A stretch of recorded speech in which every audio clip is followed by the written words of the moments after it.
I come out, everybody was jumping around. Pearl Harbor had been bombed. Didn't think too much about it because I was 16 years old. But as time went by, I finally wised up. But then I talked my dad into signing the papers at the age of 17, and I went in. Yeah, tell me about going in. Which branch of the service did you join? Tell me about basic training, that sort of thing. Well, I took my basic training at Camp Abbott, Oregon, just out of Bend, Oregon. And we took only 4 weeks of basic because they needed people over there fast. And we took it with the engineers, but I ended up in the infantry. Only 4 weeks. That must have been a rush job. It was a rush job. Do you remember the year and the date that you went in? Oh, gosh, no, can't remember. This going way back. Okay, about 1943, 42? Well, the end of 42. Okay. Well, what was that 4 weeks of basic like there? Did they really put you through the paces? Oh yeah, they put it through. That's what I don't understand nowadays. You get 18 weeks or more. That's true, and then the advanced training after that. But they needed people over there fast. So I went from that home for 2 weeks, then out to Pittsburgh, California, loaded up at San Francisco, went to New Caledonia, and they needed people up on Guadalcanal to relieve the Marines. I got stuck. The replacements there, so they couldn't get the 24th Division and the 37th there fast enough. So we just took all them replacements. We made up a division. We was a division that had no number, the only one in the service. Called the AmeriCal, America for American, Cal for Caledonian. They sent us up there, and we relieved the Marines. And that was on Guadalcanal? That was Guadalcanal. So what was your first taste of action like then? Scared. Yeah, I can imagine. Well, what did you have to do that first time? Well, I got in a hole with the Marines. They stayed there 1 day extra so that we could get used to it. Took one night of it because they were in pretty bad shape. After that, we were on our own. And I picked up a Silver Star on that.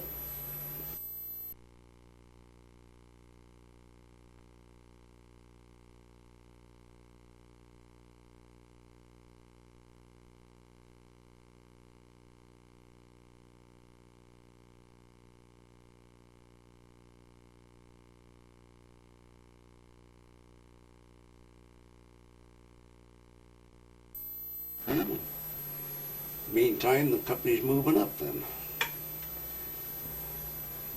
From the end of that action till you got your Silver Star, how long did that take to go through channels and get your citation? Well, I didn't get that till I got back to the hospital. I got wounded about 2 or 3 days later. And so I'm back in New Caledonia then, the hospital. And they come around presenting me with my Silver Star. Well, I didn't get that till I got back to the hospital. I got wounded about 2 or 3 days later. And so I'm back in New Caledonia then, the hospital. And they come around presenting me with my Silver Star and the Purple Heart. Can you tell me about how you got wounded? Well, like I say, the fastest thing in the world is a bullet. It never could catch me. Slow stuff got me. Oh yeah? What hit you then? Shrapnel. Okay, one mortar round or something? Well, I don't know whether it was a mortar or artillery shell or what. I'm thinking it was a mortar because we pretty much tamed down there. Okay.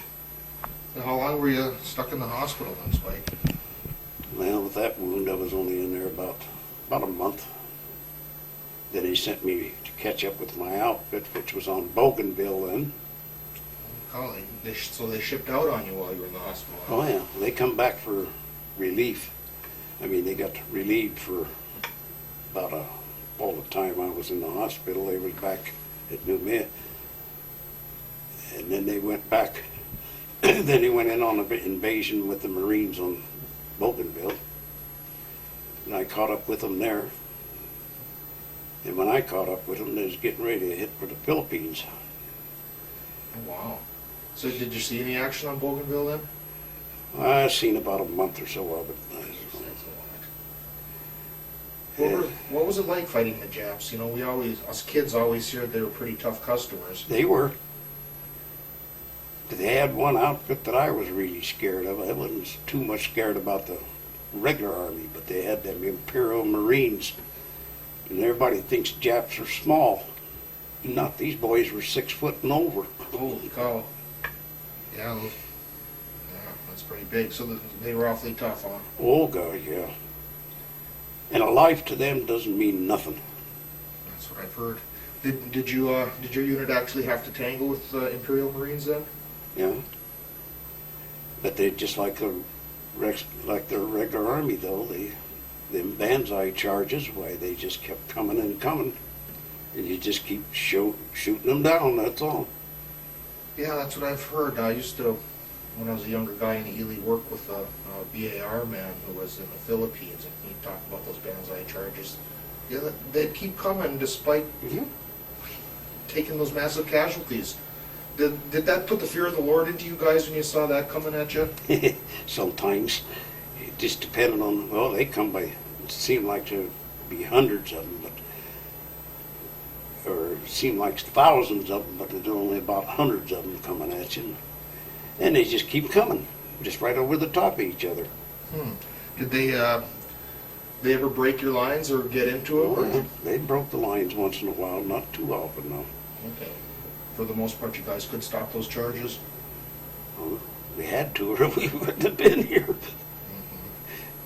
Well, okay, from Bougainville into the Philippines. Or to Leyte. To Leyte Gulf then? Okay. Yeah, I was on the third wave going in on that one.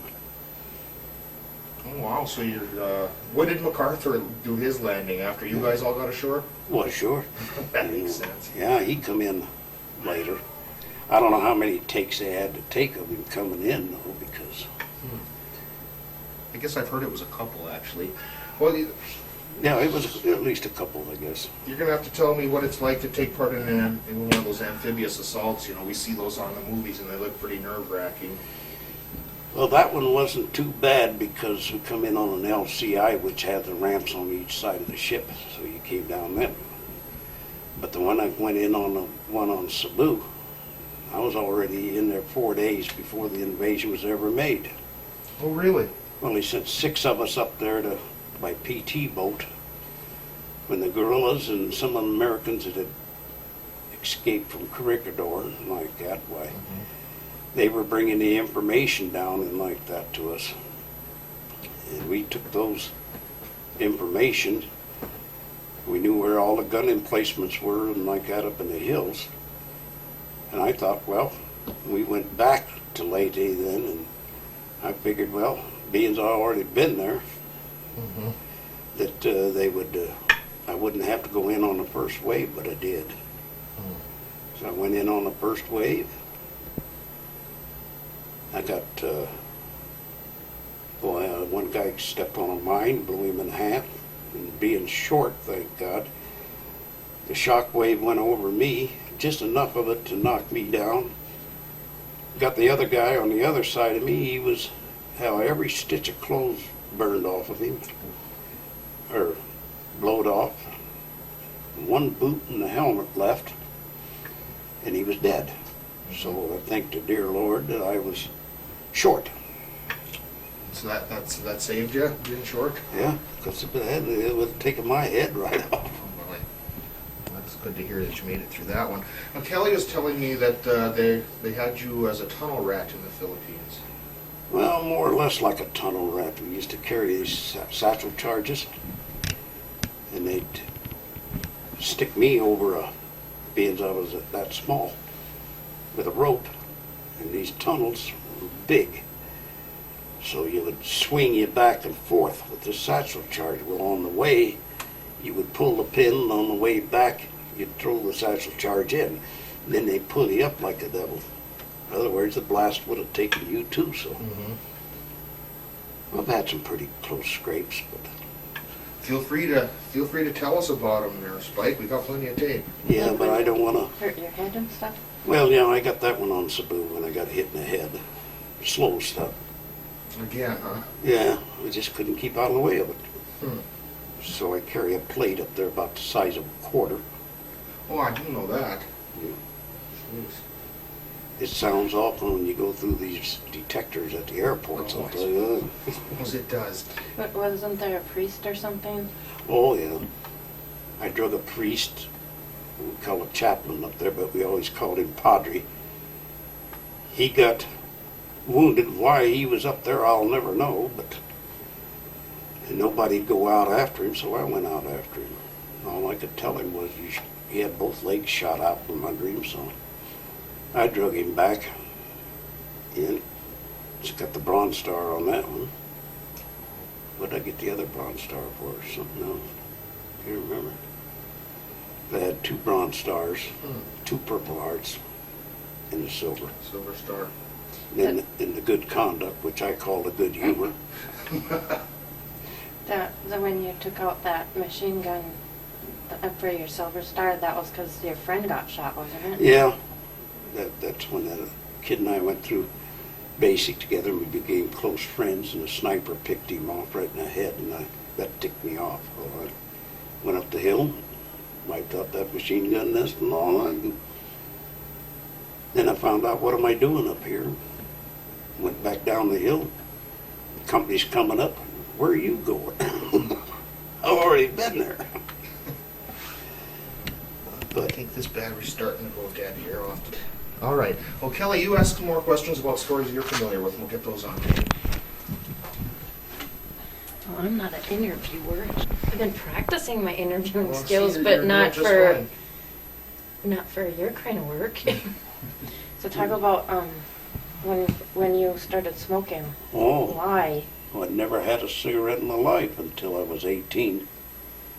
And I'm laying on that litter, getting ready to go out to the hospital ship, and the other guy next to me looked like he was in worse shape than I was, so I told him to take care of him.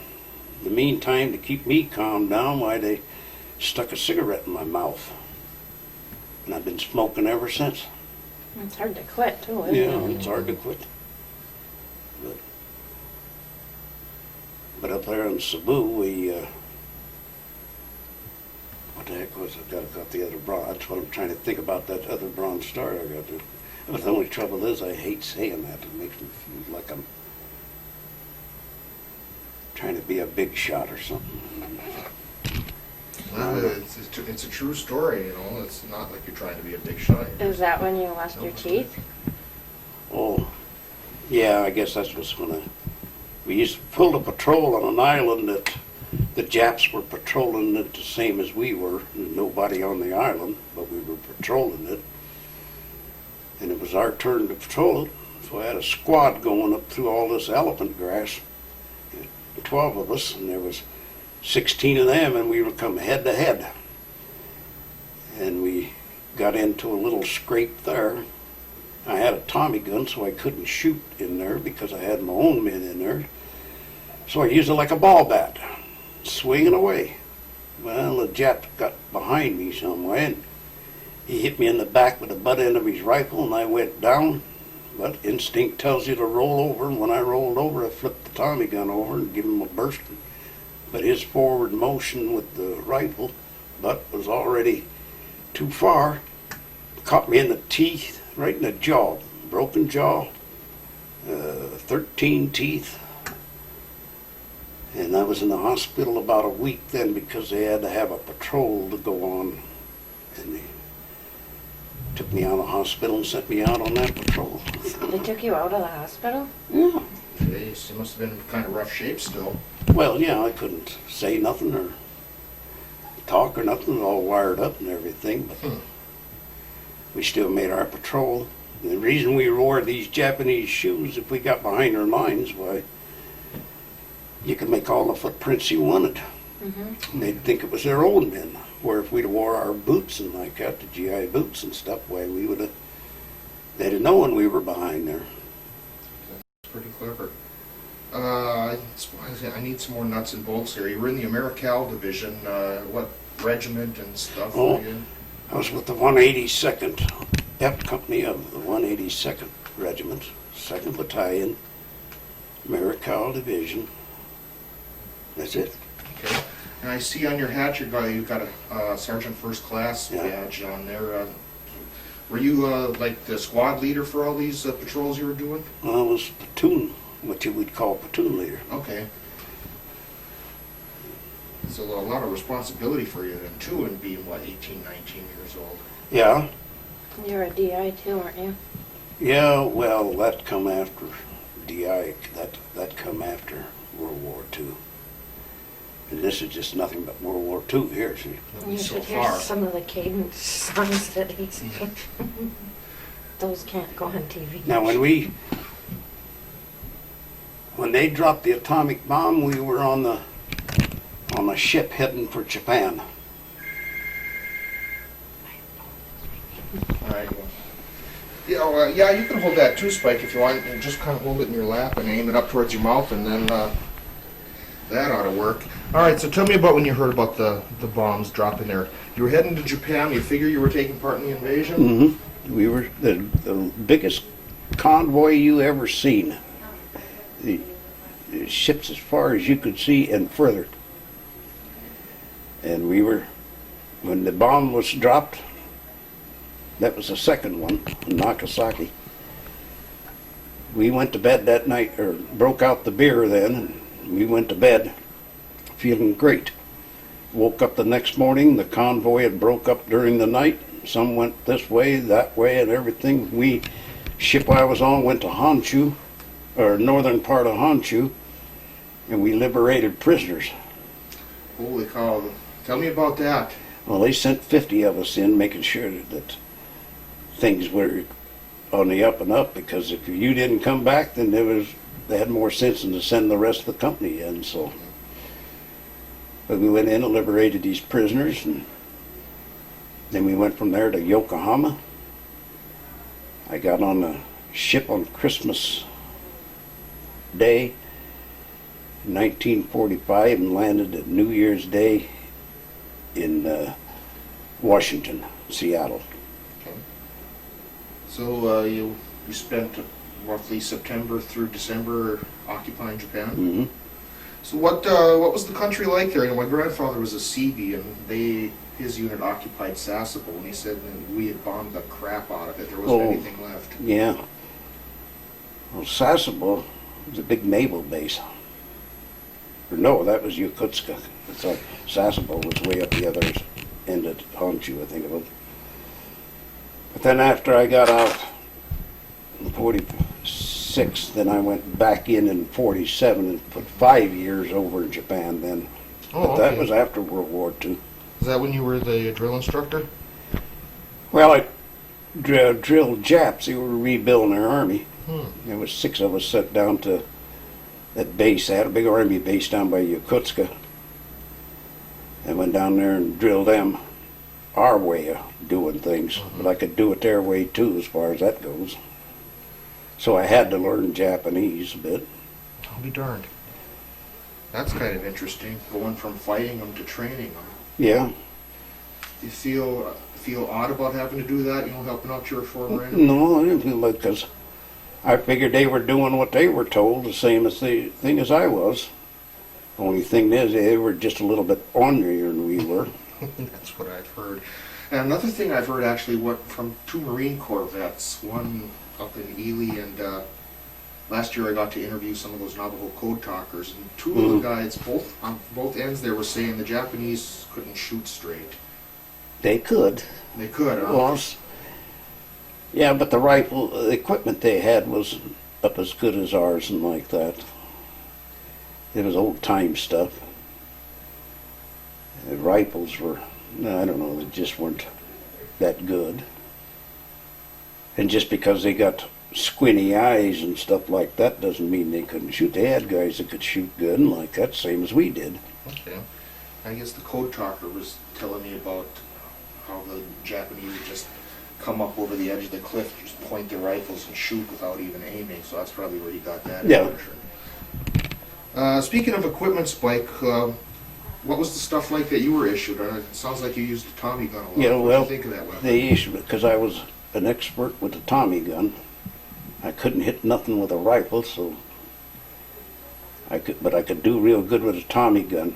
I thought I was married to it because even when I went to the hospital, I wouldn't let them take it away from me. It went with me all the way through, and I fired it quite a few times. I don't know.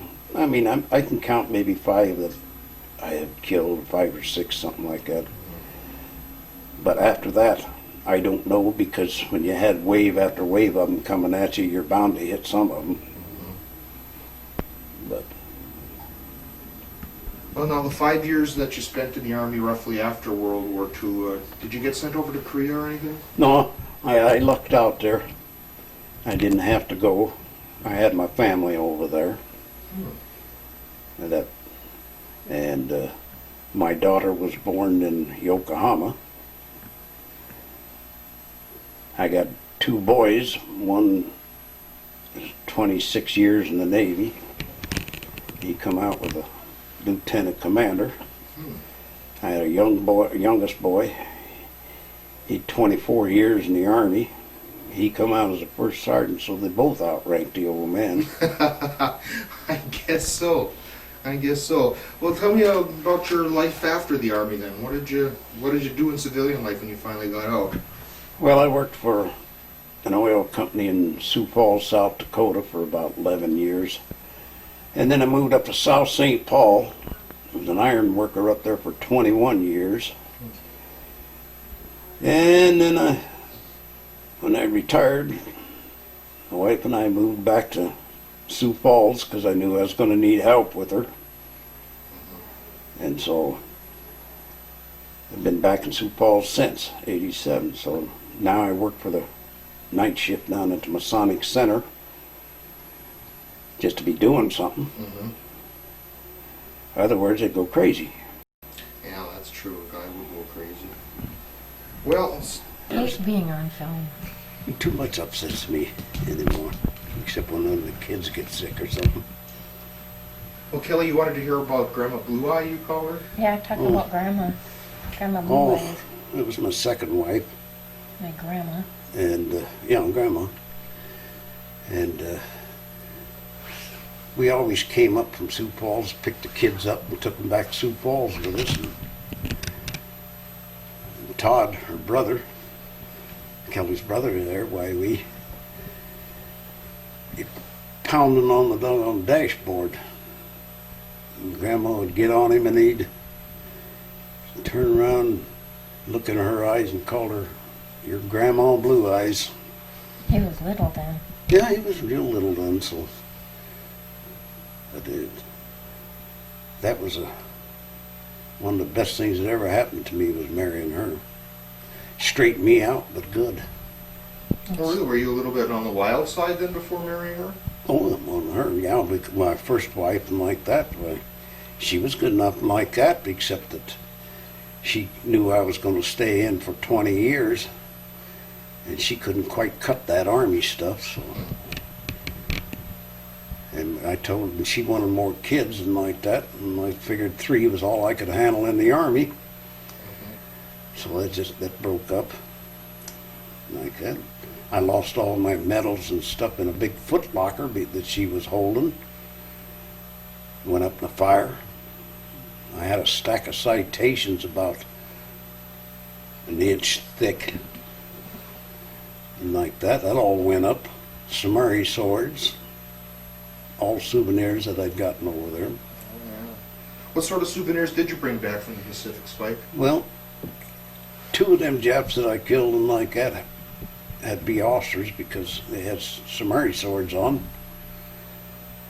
And I had 2 of them samurai swords I brought back, and a Japanese rifle. And it was all in that footlocker, and it all burned up, so I lost everything. And medals and everything. But now my kids are seeing I'm getting my medals and like that, they send away someplace and get them. Well, that's nice of them. Have you received them yet? Well, the medals hadn't got started on yet, but they did give me a shadow box with all the ribbons and stuff from World War II. And like that, they gave that to me for my 75th birthday. We had a big blowout, didn't we, Kelly? Mhm. And so I got that on the wall, plus the big battleship Wisconsin, which my son was on, Okay. and like that on the wall. You hadn't seen your one son for 17 years. Oh, Mike? Yeah. Yeah, well, he's the one. I seen him when, 2 years ago when he sent me the ticket to go. Yeah, but for your birthday, we got a hold of Mike, and he didn't know it, and we gave him a surprise birthday party, and Mike showed up for it. Oh, I hadn't seen him for 17 years, and I hadn't. And so I went over there and had a good time. But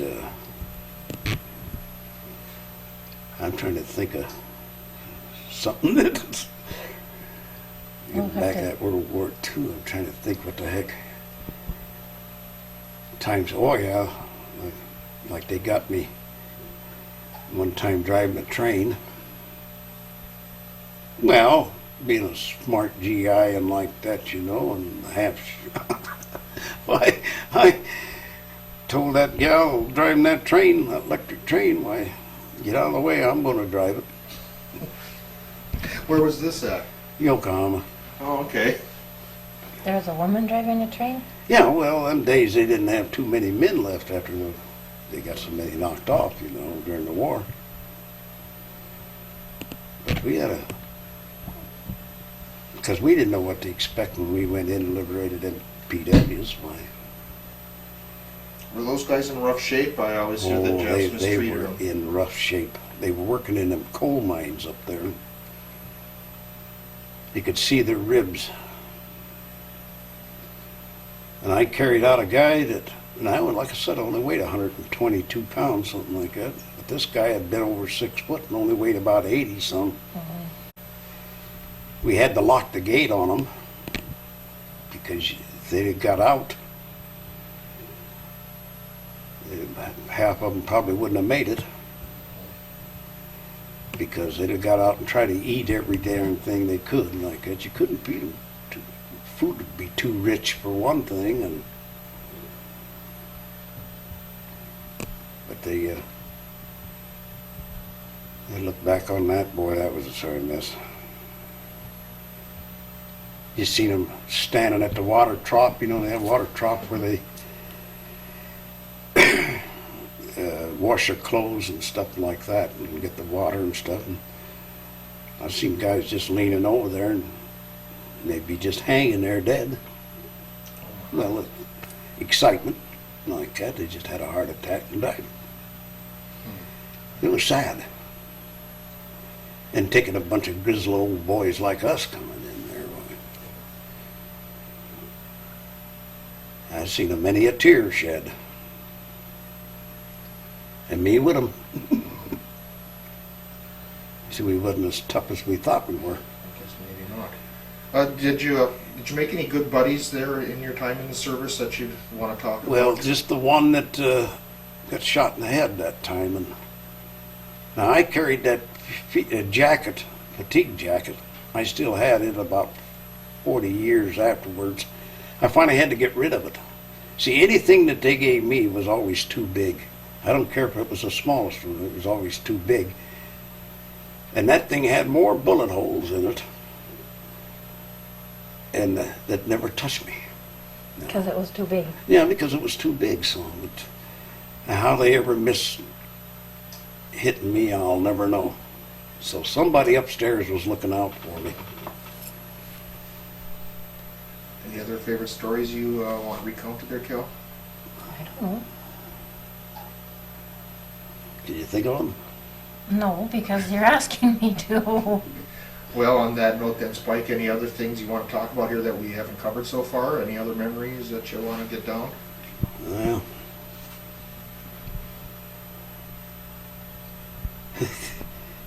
I'm just thinking about,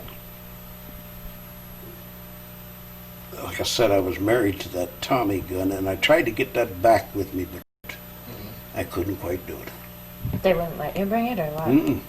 No, I had to turn that in when I came home in 45.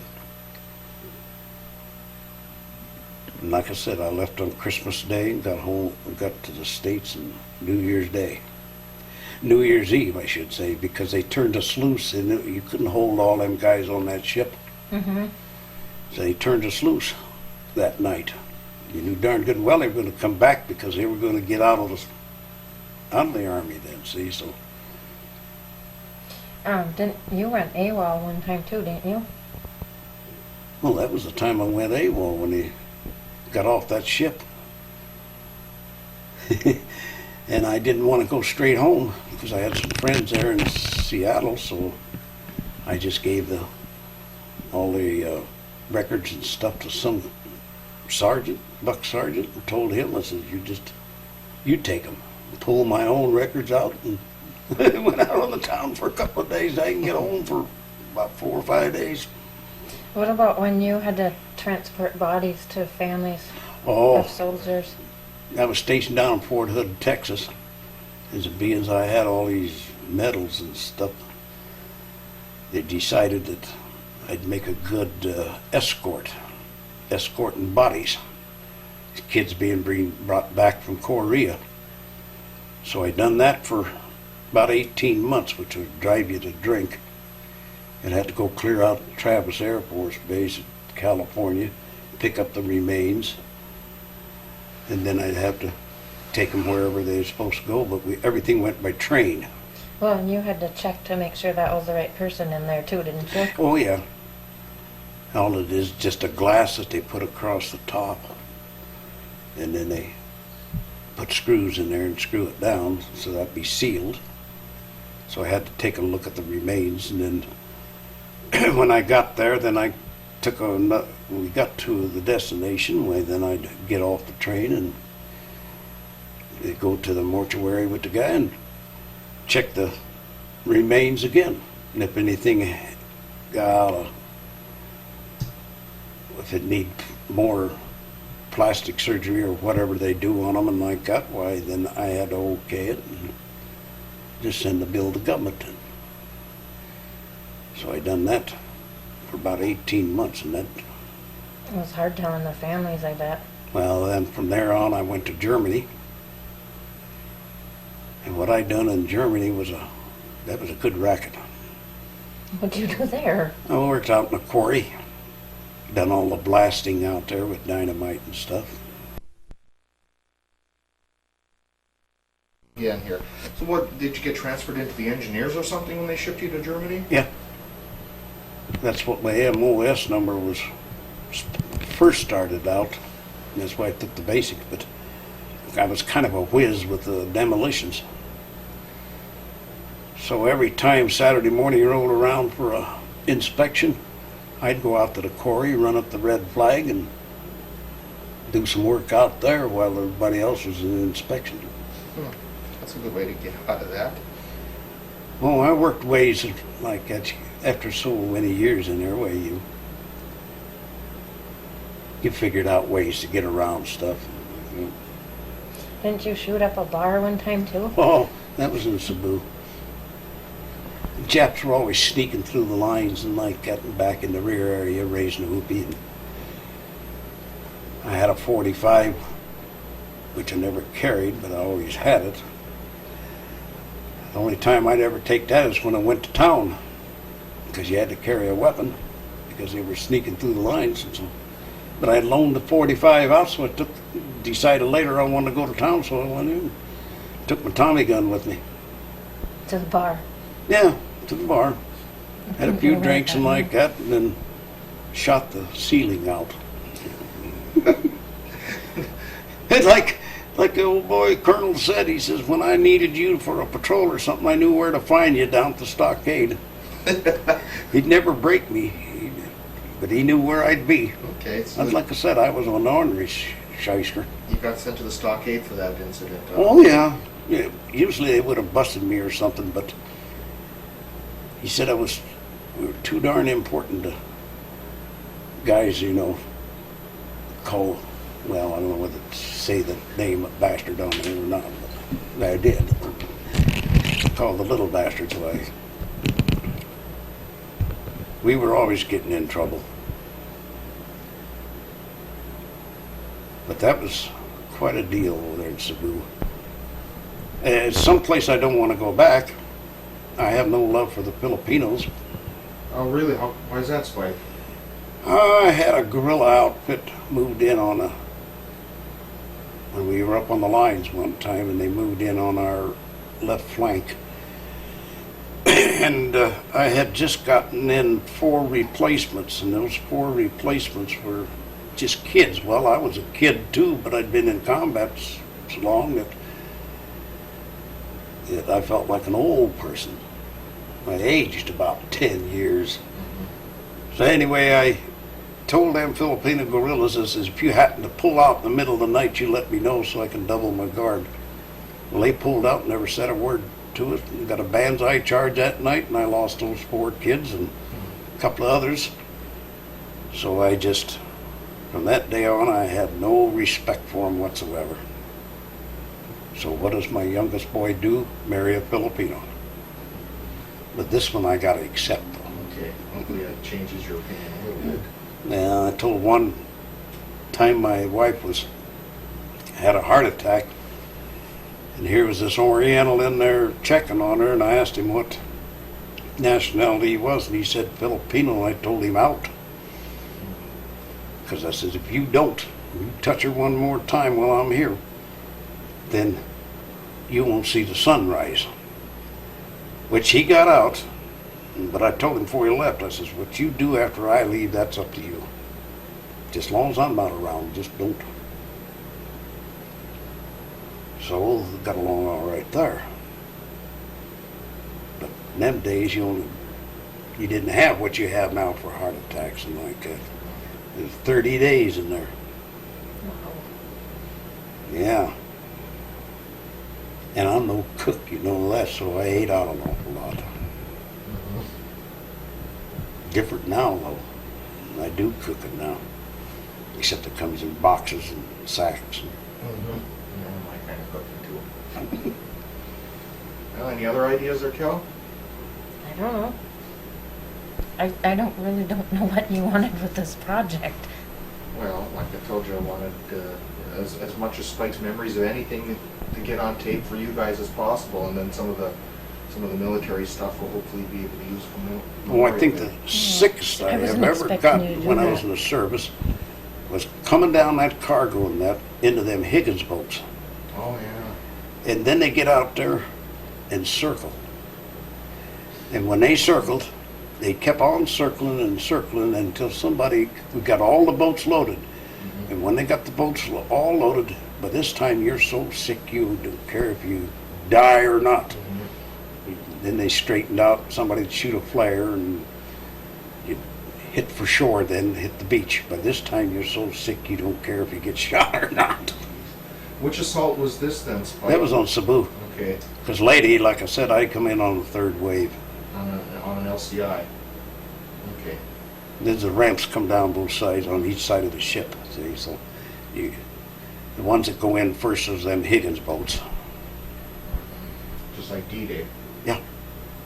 What about when you were a jockey when you were young? Oh, I exercised racehorses when I was a kid. I did that. Get up 4 o'clock in the morning, get out the fairgrounds by 5. Exercise those racehorses like that. And then I'd go about a quarter of a mile further. I'd just walk over to the golf course and caddy the rest of the day. That's what you did for your jobs? That's where I got my spending money when I was a kid. And bought my clothes. And your dad had a pool hall too, right? Well, Dad had a bar and a pool hall.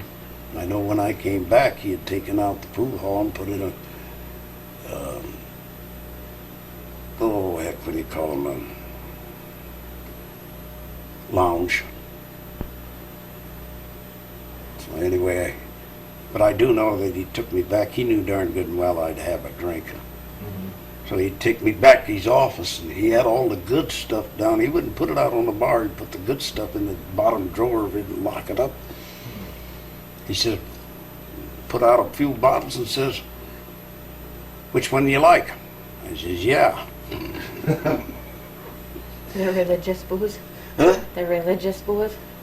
Well, yeah, I drink even now. I mean, I don't drink much anymore or anything. I go down to Stag at the VFW on the first Thursday of the month. I have 2 drinks before I eat, and then I have one more, and I'm on my way home. That's the extent of my drinking. And I drink religious booze, Christian Brothers. Oh, okay. Or sometimes I'll go with Lord Calvert's. Okay. It's all religious stuff. Very true. No blue nun, though. And now you're reuniting with your childhood sweetheart. Yeah, that's something. Well, let's say, what is it, 59 years now. And I don't know, we've been writing each other for the last 4 years. And every time I write her, I just put P.S. down there. I wrote this, reread it, and I can't read it. Kelly, you better buy him a typewriter. Well, cut that, I'd have a hunt and peck, and it'd take me a month probably to write a letter. His other lady friend wants him to get a computer, so he has me email her, or when her printer broke last week, so she sent a dirty joke for me to print and mail to him. Well, it wasn't a dirty one. That was about Well, Wyoming. that was about Wyoming, but he likes the kind of jokes that I send you. Okay, yeah, those are pretty good, Kelly. And then he has me email his son in Hawaii all the time, too. Well, I never hear from him.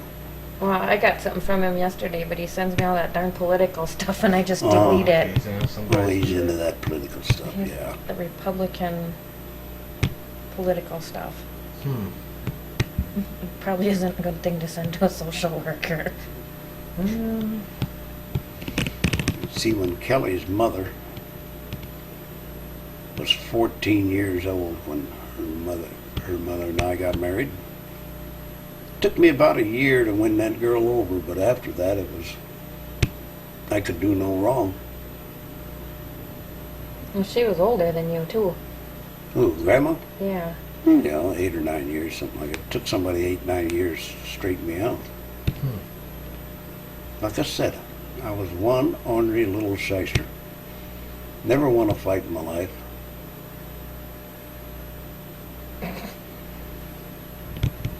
I always stood up when I should have shut up. Well, things, you seem pretty mellow and laid back now, Spike. After all these years, you finally got that orneriness out of you? Oh, God, yeah. I took him And to then I school got yesterday. out all my grandkids, and like God, I've got 2 that keeps damn close tabs on me. And that's Kelly here and Kim. Those 2. The rest of them, you could put them in a bottle, shake it up, and roll them out, and you'd get nothing. I'll probably leave that out of the final edit. Yeah, those are his grandkids from his first marriage. Okay. But my biological grandfather died when he was 33, and he married my grandma. But Okay. yeah, we probably don't want to put that. But you can't tell these girls that I'm not their real granddad. Out of battery again. No, we're still doing pretty good. I've just been thinking about your time, of course, in the Pacific. Spike, can you tell me about what the climate and weather was like? I assume it was hotter than hell. It was hot, and at 4 o'clock in the afternoon on them islands over there, you could just figure on it raining. You got Such a malaria watch. too. Oh, hell, I had malaria I don't know how many times. When I got out and went back to school to try to finish, why, I ended up in the hospital, Vet's Hospital in Sheridan, with 106 temperature. And when they brought me in, they thought, this guy isn't going to make it. I fooled them. They just pack you in ice and get it down. But if I'd go down south now to live, why, it would bounce back on me now. It lays dormant until you get down with swamps and like that way, especially down south way. You'd be down with malaria all the time then. You just got your high school diploma too. Oh, Ooh, yeah, that's a good story. there was something. Took me 58 years to get it. I have a copy of Last that newspaper November I article. went, the Veterans Administration of Casper, Wyoming sent me papers to fill out, and I filled it out, sent in my copy of my discharge and like that, and another form. And then they sent it to the school board in Sheridan. Sheridan okayed it. Then they called me and asked me if I could be there. Sure. So I got there, and I was the only one. I got my diploma, made the front page of the paper, and all that there. And anyway, I got up there and thanked everybody for being there, and 11 of my classmates showed up. And I thanked them for being there and all that, and then all the picture taking started and all that stuff. But anyway, I held that diploma up and says it took me 58 years to get this. And after I made my little speeches and like that, my oldest boy sitting in the front row and yelled out, says, "That's a first." I said, "I'm speechless." And a kid of mine piped up and said, "Dad, that's a first." Then, I don't know what's happened after that like that, but not much of anything. No plans for college now that you're a high school grad? Oh, God, no. If you're over 55, it's free. Yeah, well, I'm up at the age now. I gotta wait till I'm 80. Then I can turn it around. I'll be 8. Oh, yeah. I can't change this 77, though. It's his No, birthday that's- Tuesday. Oh, really? Hmm? He's 78 then? 77. 77. I'll Okay. be 77 Tuesday. Well, congratulations, sir. Yeah, I got another question about living in the Philippines then. Did you have to tangle with snakes and all that sort of stuff? Well, we had them big loving snakes and pythons. How can you call them loving snakes? They squeeze you. They get on you. That's why I call them. No, we didn't run into a couple of them like that. Monkeys were all over the place. Oh, there was one thing, though, yeah, that I could tell you about. We set up a roadblock. We took this concertina wire, or not concertina wire, but combat wire. We strung it around and we hung tin cans on it with rocks in it and like that. Anything that would rattle. And I set up there and called up the CP and told them, "We're all set down here." And okay, well, in the middle of the night, I told these kids, I said, "No, we'll be firing at BAR and rifles and all that." I said, "Just use grenades." Well, in the middle of the night, that thing started rattling, and then these kids didn't hold up, boy. They just lambasted with everything. Mm-hmm. And they called from the CP, "What's going on down there?" I says, "I don't know." So we wait till daylight. We'll find out. Well, daylight come around and all I found was 5 dead monkeys. Them monkeys had got into that. Got into the wire. Well, Better safe than sorry, I suppose.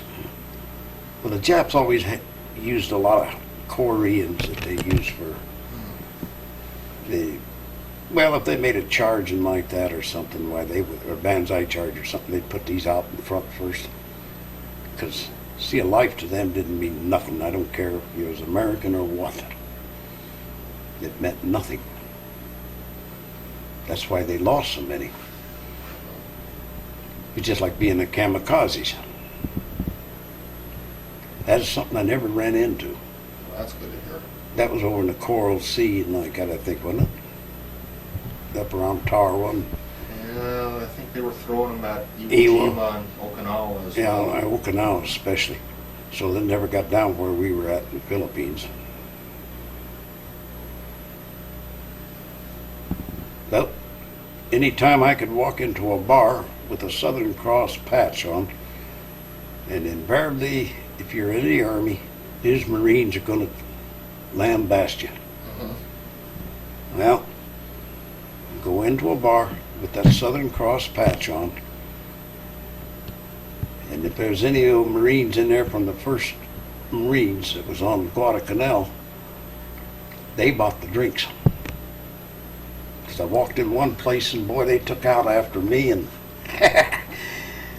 and this one from the first Marine seen that patch on my shoulder, and boy, he pulled him off and says, "Oh, no way, you don't touch that, boy." I take it the Southern Cross was the Americal. Americal. So they must have really respected you guys for helping them out at Guadalcanal. Well, yeah, we come up and replaced them and like that too. What we done more or less was the mopping up. They'd already, but those Marines were like skeletons when we come in. The clothes on them were ragged and like that. Because the Navy had left.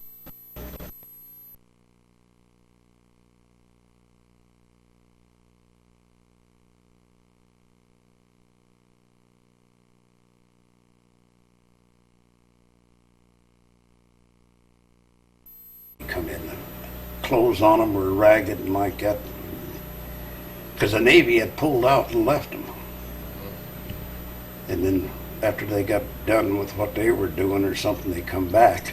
But this time it's 2 months later or so, so these guys were just in rags. And most of their casualties and stuff like that was more from malaria, dysentery, dengue fever, and all that. But most of them, because they were getting pretty well beat up. But they still stayed in their hole with us until we got used to it. Oh, yeah. Well, Kelly, your turn for a question if you got one. I don't even know what to ask. I think I'm starting to run out of stuff here too. Anything you Okay. want to add then, Spike, that we haven't been covering? Oh God, you're going back many, many years ago. Some of it, it'll probably about midnight tonight, something will hit me. Okay. We won't call you. I have a video camera. That's a way to get that stuff as well too, Kelly. If you remember more stuff here after we get done with this. Talked about is that if you had some sort of average of expert witness fees that the public defenders use throughout the state of Minnesota, if that was expended, you could